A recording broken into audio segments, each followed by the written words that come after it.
Hello দর্শক, আসসালামু আলাইকুম। Welcome to Laboni kitchen.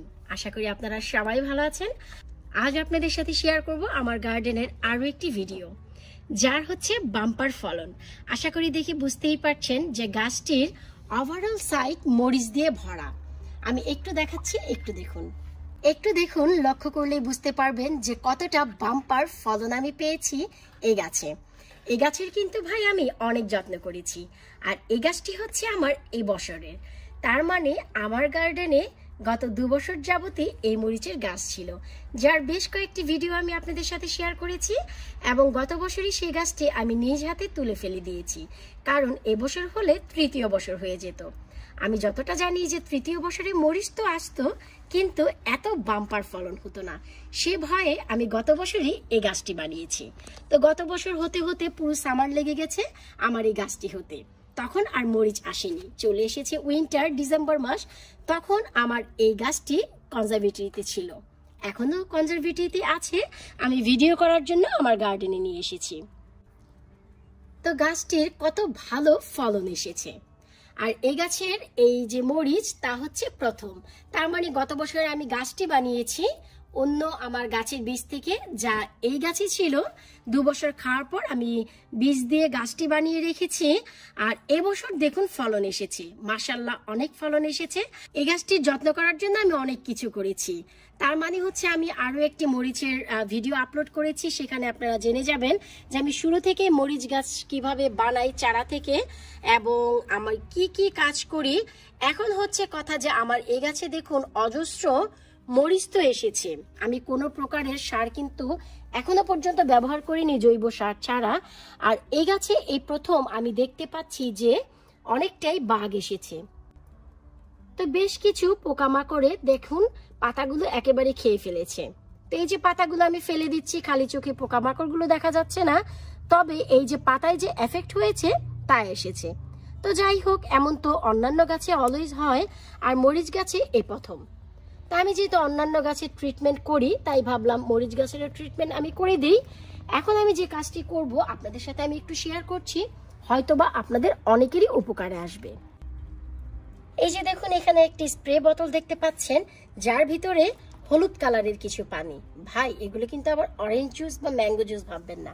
এই হচ্ছে আমার হোমমেড বাগ কিলার, যা পোকামাকড় ধ্বংস করবে। এবার চলুন আমি বলে দিচ্ছি এর ভিতরে আছে কি।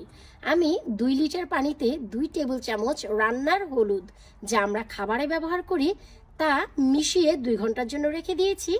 তো 2 লিটার ওয়াটারের সাথে আমি 2 টেবিল স্পুন টার্মারিক পাউডার মিশিয়ে 2 ঘন্টার জন্য আমি রেস্টে রেখেছি। এতেই হয়ে গেছে আমাদের ন্যাচারাল হোমমেড বাগ কিলার, যা বাহিরের বাগ কিলার থেকেও বেশি উপকারী।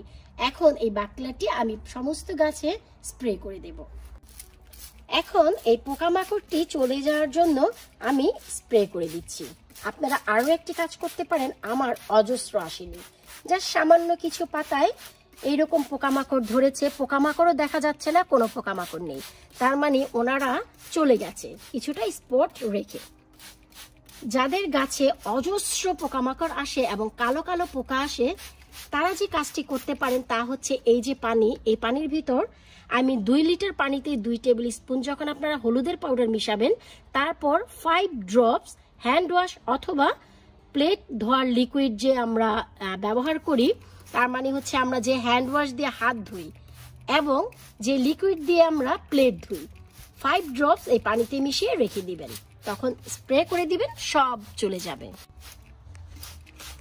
5 ড্রপসে হচ্ছে আপনার 5টি পাম্প, যে পাম্প দিয়ে আমরা হ্যান্ড সোপ নেই, ঠিক এভাবে পাম্প করে করে 5টি পাম্প আপনারা নিয়ে নেবেন। তাতেই আপনাদের হোমমেড মেডিসিন তৈরি হয়ে যাবে, যদি কালো কালো অনেক বেশি পোকা আসে।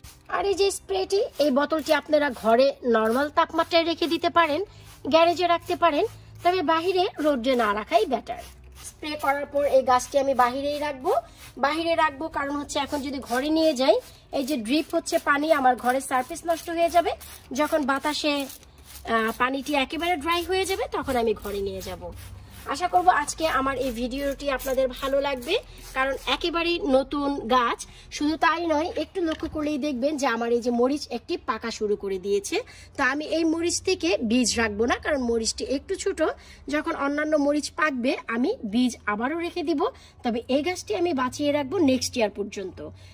তার মানে এই গাছ থেকে আমি এবছরও মরিচ খাবো এবং আশা আছে পরবর্তী বছরে 2021-এও নেক্সট সামারে মরিচ খাওয়ার।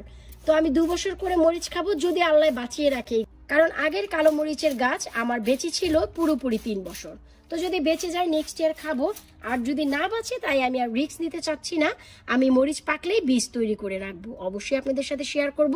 এই যে দেখুন, এই ডালে যখন সবগুলো মরিচ ধরে যাবে আমি মরিচ সহ ডালটি কেটে দেব। এতে করে আমার আরো 3-4 মাস সামার আসছে, তখন এখান থেকে আরো ডালগুলো বের হবে। এই যে দেখুন ছোট ছোট পাতা গজাচ্ছে, তো ওই ডাল থেকে আমি আবারও মরিচ পেয়ে যাব। তাই প্রত্যেকটি ডাল আমি কেটে দিব মরিচ পাওয়ার পরপরই। তো আজকে এই ছিল আপনাদের জন্য আমার লাভলি কালো মরিচের ভিডিও। আশা করব আপনাদের ভালো লাগবে। চাইলে আপনারা আমার এই পদ্ধতি ফলো করতে পারেন। আর এই যে বাক কিলার, তা আপনারা সব ধরনের ভেজিটেবল গাছে স্প্রে করতে পারেন। আজকের মতো বিদায় নিচ্ছি, আবারও নতুন কোনো গার্ডেনে আপডেট নিয়ে হাজির হয়ে যাব। আল্লাহ হাফেজ।